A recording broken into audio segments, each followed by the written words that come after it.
Hi, I'm Jennifer, a 38-year-old single mother dedicated to my 10-year-old son John. It was a typical sunny afternoon, and John was out riding his bike just a couple of blocks from our house. The neighborhood was quiet, the kind of place where you'd never expect disaster to strike. Be back by dinner and be careful, I had called out as he sped off, helmet securely on, his face lit up with a big grin. An hour later, I was in the kitchen when my phone rang. The number was unfamiliar. "Is this Jennifer? Your son's been in an accident," the voice on the other end said, panic clear in their tone. My heart plummeted. Grabbing my keys, I bolted out the door.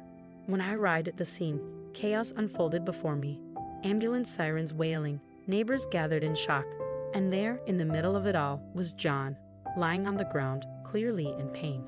I rushed to his side, barely aware of the police trying to control the scene. A paramedic was tending to him. "He's got multiple injuries.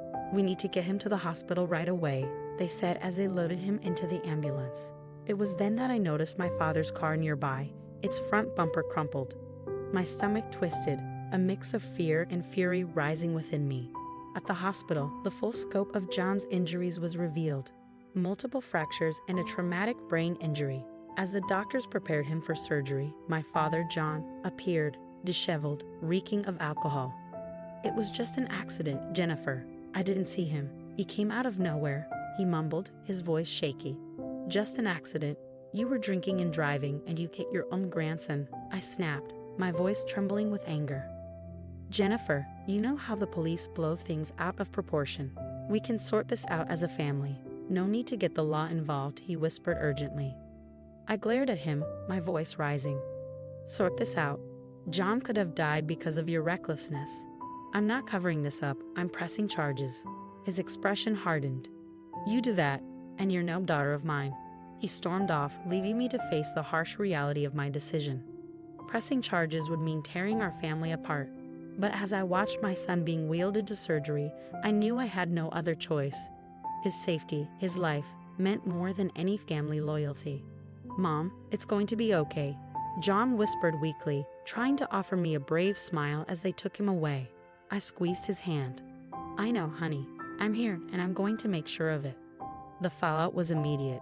My phone buzzed nonstop with calls and texts from family members urging me to reconsider. "Family comes first, Jennifer." "He's your father," my aunt pleaded over the phone. "He nearly killed John," I shot back, my resolve hardening with every conversation. My mother, Martha, arrived at my door, her eyes red with a mix of anger and desperation. "How could you do this to us?" "To your father," she demanded. "He did this to himself, Mom, and to John. I'm protecting my son." "That's what a mother does," I replied, my voice firm. "He's disowning you, rewriting his will as we speak. Is it worth it, losing your family?" she asked, her voice trembling.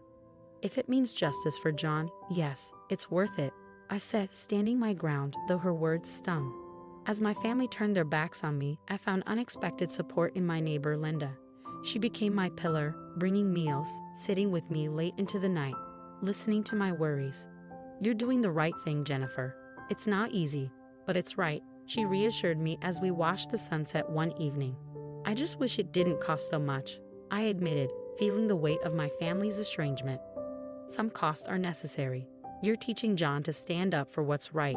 That's priceless," Linda said with a comforting smile. Days turned into weeks, and the tension only grew. My father made one last attempt to change my mind, calling me with a cold, distant voice. "Last chance, Jennifer. Drop the charges or you're out of the will. Think of your future." "My son's future is my only concern," I replied firmly. "Do what you have to, Dad. I've made my choice." As I hung up, I felt a strange mix of liberation and loss. I was free from his manipulation, but at the cost of my family ties. It was a high price, but looking at John, slowly getting better each day, I knew I had made the right choice.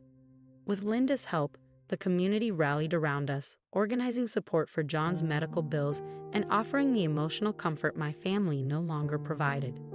Her kindness reminded me that family isn't always defined by blood, but by the bonds we choose to nurture and the people who stand by us when life gets hard. As the legal proceedings against my father unfolded, each session in the courtroom felt like a battle. His lawyer painted him as a regretful grandfather who made one unfortunate mistake. It was an accident, a tragic lapse in judgment, the lawyer argued. But I stood my ground, my voice unwavering. He chose to drink and drive. That decision almost cost my son his life. It's not just a mistake, it's a crime. The tension in the courtroom was palpable. The prosecutor, a stern-faced woman with a reputation for being tough, methodically laid out the evidence. Traffic camera footage, witness testimonies, and John's medical reports. Reliving the accident through each presentation was painful, but it was necessary. Outside the courtroom, public opinion was divided. On social media, some people supported my decision to hold my father accountable, while others accused me of tearing our family apart. "He's family, you should have handled this privately," read one comment. Another countered, "Justice has no familial boundaries. She's brave for standing up." Meanwhile, John's recovery was a slow, grueling process. Every small step forward in physical therapy was a victory, and his resilience became my beacon. Watching him struggle yet persist gave me strength I didn't know I had. "You're getting stronger every day, John," I encouraged during one of his therapy sessions as he grimaced through the pain, determined. "I want to get better, Mom, so we can ride bikes again," he said with a brave smile. One day, after an exhausting court session, I came home to find him trying to walk without his crutches. My heart leaped with both fear and pride. "Careful, John," I called out. "I can do it, Mom, look." His smile as he took those tentative steps made all the turmoil worth it. Our story caught the attention of a local news reporter who requested an interview. Reluctant but realizing it might help sway public opinion, I agreed. "Why go public with this? Why not forgive and move on?" The reporter asked during the interview. "This isn't about forgiveness. It's about accountability and protecting others from the same pain," I explained, hoping my words would resonate with those still on the fence. As the trial neared its end, the weight of the potential outcomes hung heavily over me. But regardless of the verdict, I knew I had done everything possible for John. This fight in court wasn't just about legal justice, it was about affirming our values, about showing John that standing up for what's right is the only way to live, no matter the personal cost. "I'm proud of you, Mom," John whispered one night as I tucked him in. His words echoed in the quiet room, filling me with a deep sense of pride. His simple, honest words fortified me. No matter what the verdict, we had already won the more significant battle. We had held onto our integrity, our bond. Those were victories no verdict could ever take away. The final day of the trial arrived with a heavy air.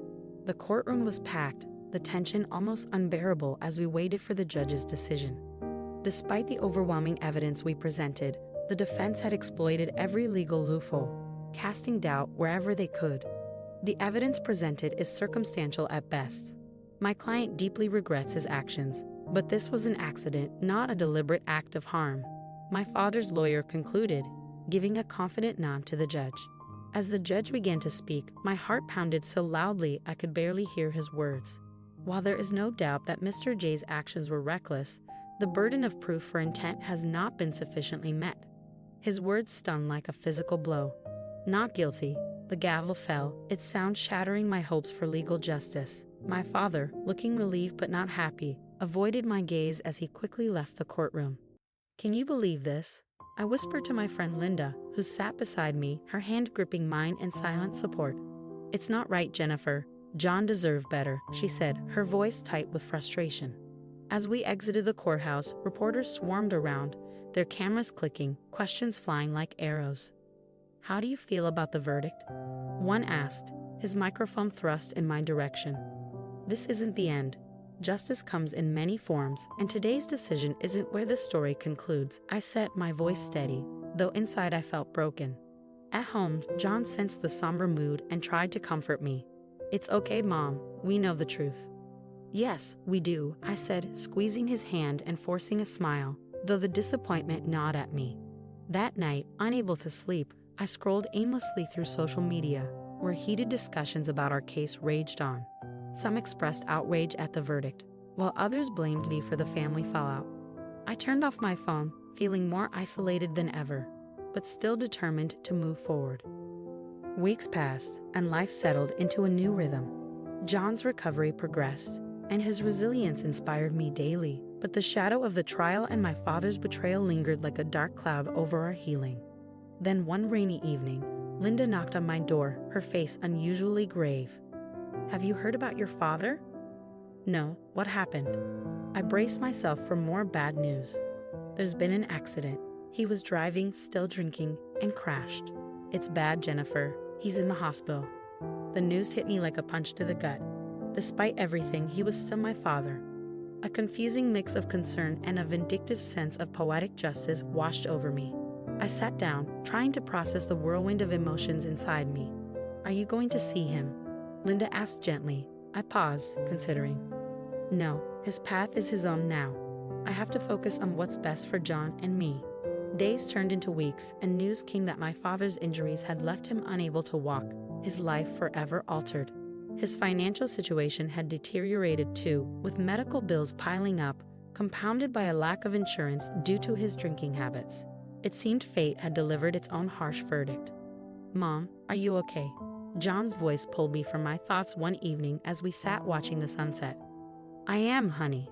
It's just been a lot to think about. But you know what? I've realized something important through all of this." "What's that?" "That we're strong, and we can handle anything as long as we have each other. And sometimes justice isn't something you get, it's something you find within yourself." John nodded, understanding far more than any child his age should. We spent the rest of the evening talking about the future, about all the things we still wanted to do and see. It was a conversation filled with hope, not despair. In the weeks that followed, I focused on rebuilding our lives. I started a support group for parents going through similar situations, using our story to help others. The community rallied around us, their support a stark contrast to the abandonment I felt from my own family. Life had come full circle in a way I never expected. While the legal system may have failed us, life's balance hadn't. My father's fate, brought on by his own choices, was a testament to that. For John and me, every new day was a step away from past hurts and a step toward a future built on our terms, defined by our resilience and fortified by true justice. The kind that doesn't come from a courtroom, but from the strength to keep moving forward despite life's obstacles. The story of Jennifer and John has reached its conclusion, but the questions it raises still linger. What do you think of Jennifer's decision not to visit her father after his accident?